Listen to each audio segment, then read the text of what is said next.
apa kabar? Baik bukan? Bertemu lagi dengan Mbak Siem di sini. Seperti janji Mbak Siem pada video sebelumnya, kita akan kembali bertemu di part 2. Masih tentang jinisé tembung atau jenis-jenis kata dalam bahasa Jawa menurut kategorinya. Bagi adik-adik yang belum menonton part 1, silakan klik di sini ya. Sekarang kita akan memulai pembahasan dari jenis tembung yang keenam. Yang keenam adalah tembung wilangan atau kata bilangan. Dalam bahasa Indonesia disebut juga dengan numeralia. Apa itu tembung wilangan? Tembung wilangan adalah jenis kata yang menjelaskan bilangan, satuan, kuantitas, atau urutan. Apa saja ya contohnya? Ini dia. Contoh yang pertama adalah papat. Apa itu papat? Keren! 4. Contoh berikutnya, sepisan. Ya, benar sekali. Satu kali atau sekali. Contoh yang ketiga, pindo. Pindo, apa itu pindo? Pindo itu 2 kali atau yang kedua. Kita lanjut ke contoh berikutnya ya. Contoh berikutnya adalah kodi. Adik-adik tahu kan apa itu kodi? Benar sekali. Bahasa Jawa dan bahasa Indonesianya sama. Kodi adalah kodi dalam bahasa Indonesia. Kodi adalah satuan yang digunakan untuk menunjukkan jumlah barang 20. Sudah mengerti? Kita lanjut ke contoh berikutnya ya. Ini masih mirip loh. Losen. Adik-adik tahu kan apa itu losen? Pasti sudah tidak asing lagi. Benar sekali.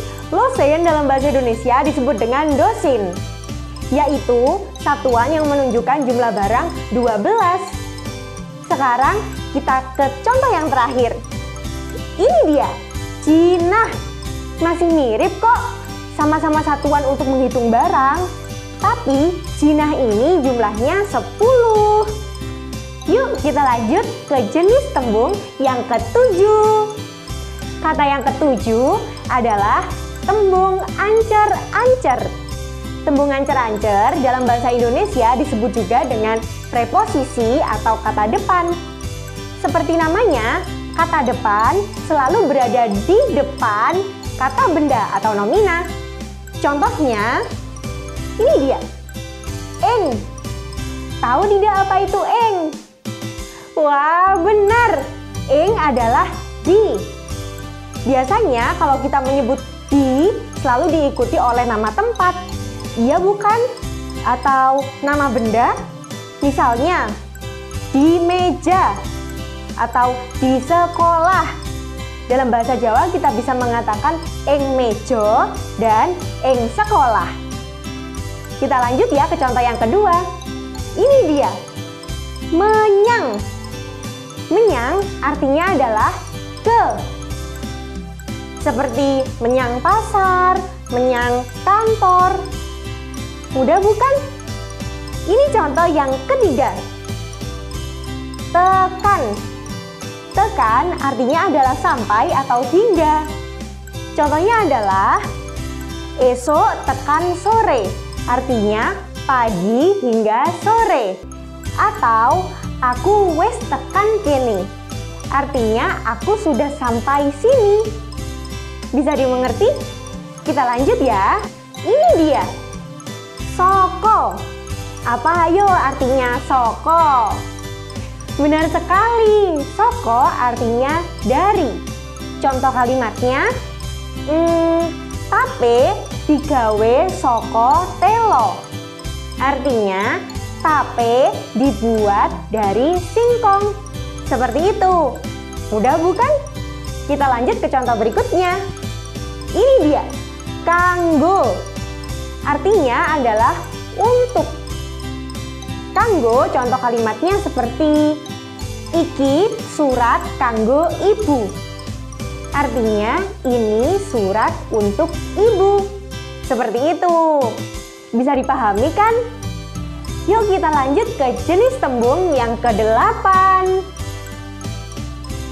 Yang ke-8 adalah tembung pangiket. Tembung pangiket dalam bahasa Indonesia disebut dengan konjungsi atau kata hubung. Bisa juga disebut kata sambung. Kata hubung, konjungsi, atau tembung pangiket itu adalah kata yang digunakan untuk menghubungkan antar kata atau antar kelompok kata. Contohnya, banjur. Artinya lalu atau kemudian. Aku mangan, banjur adus. Aku makan, lalu mandi. Selanjutnya, lan. Apa hayo? Lan. Keren, benar sekali. Lan artinya dan. Contohnya, aku lan adikku dolanan montor-montoran. Artinya, aku dan adikku bermain mobil-mobilan. Contoh yang ketiga, naliko. Artinya ketika. Misalnya, aku adus naliko adikku budal sekolah. Artinya, aku mandi ketika adikku berangkat sekolah. Bisa dimengerti? Keren! Kita lanjut ke contoh berikutnya. Contoh berikutnya adalah mulo. Mulo artinya apa yo? Ih, keren sekali. Benar, mulo artinya maka. Contoh kalimatnya, aku durung ngombe, mulo aku ngelak. Aku belum minum, maka aku haus. Seperti itu. Lanjut ke contoh yang terakhir ya. Ini dia, amargo. Apa hayo? Amargo. Wah, benar sekali. Amargo artinya karena. Contoh kalimatnya, dheweke ora mlebu sekolah amarga dijak lunga karo ibune.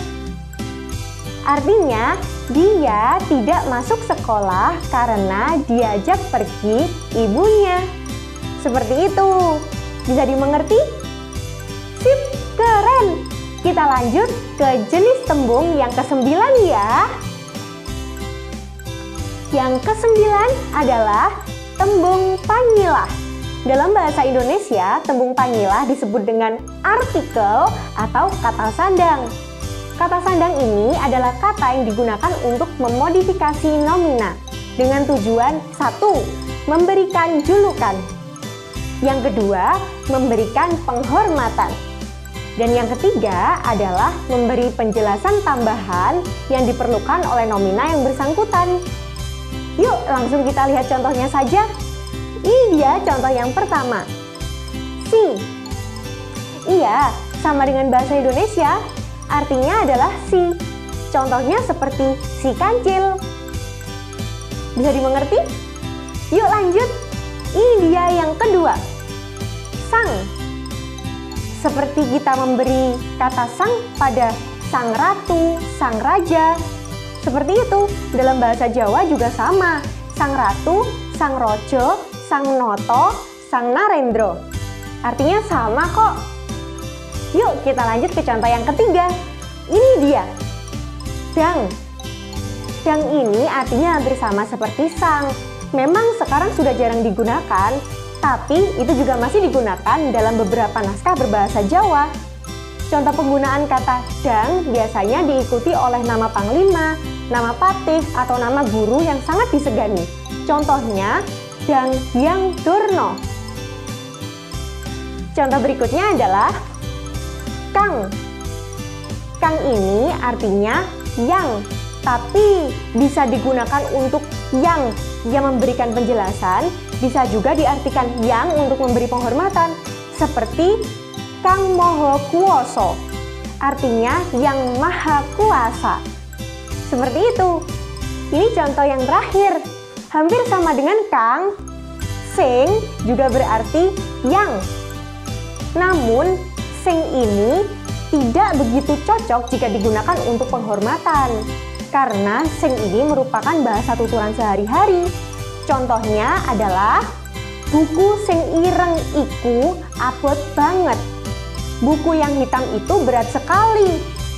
Seperti itu. memberikan penjelasan tambahan. Bisa dimengerti kan? Yuk kita lanjut ke jenis tembung yang ke-10. Jenis tembung yang terakhir, yang ke-10 adalah tembung saplowo. Dalam bahasa Indonesia disebut dengan interjeksi atau kata seru. Kata seru, interjeksi atau tembung saplowo adalah jenis kata yang digunakan untuk menyerukan perasaan. Seperti apa ya contohnya? Ini dia. Yang pertama adalah lo. Tahu kan apa itu lo? Benar, lo ya. Lo atau loh. Contoh katanya adalah loh, kue wes tekan. Artinya, loh, kamu sudah sampai. Seperti itu. Contoh yang kedua adalah he. Pasti sudah sering menggunakan kan? He digunakan seperti ini. He, ojo playon. Artinya, hai, jangan berlari-lari. Kita lanjut ke contoh berikutnya. Oh, pasti sudah mengerti bahasa Indonesianya ya oh. Seperti oh ngono kui. Artinya oh seperti itu. Mudah bukan? Berikutnya adalah ah. Seperti ah aku lali. Artinya ah aku lupa. Seperti itu. Contoh berikutnya adalah aduh. Pasti sudah tahu artinya. Benar, artinya aduh. Iya, untuk menggambarkan rasa sakit seperti aduh, aku kejaduk. Artinya aduh, aku terbentur. Seperti itu. Dan contoh yang terakhir adalah hi. Artinya juga hi. Menggunakannya seperti hi, medeni banget. Artinya hi, menakutkan sekali. Seperti itu. Mudah bukan? Nah, tidak terasa ya adik-adik, kita sudah sampai pada jenis tembung yang terakhir. Terima kasih untuk perhatian adik-adik pada video kali ini. Dan jangan lupa terus berlatih, supaya kita semakin lancar dan mengingat semua yang ada di video ini. Oke, sampai jumpa lagi di video berikutnya. Dadah!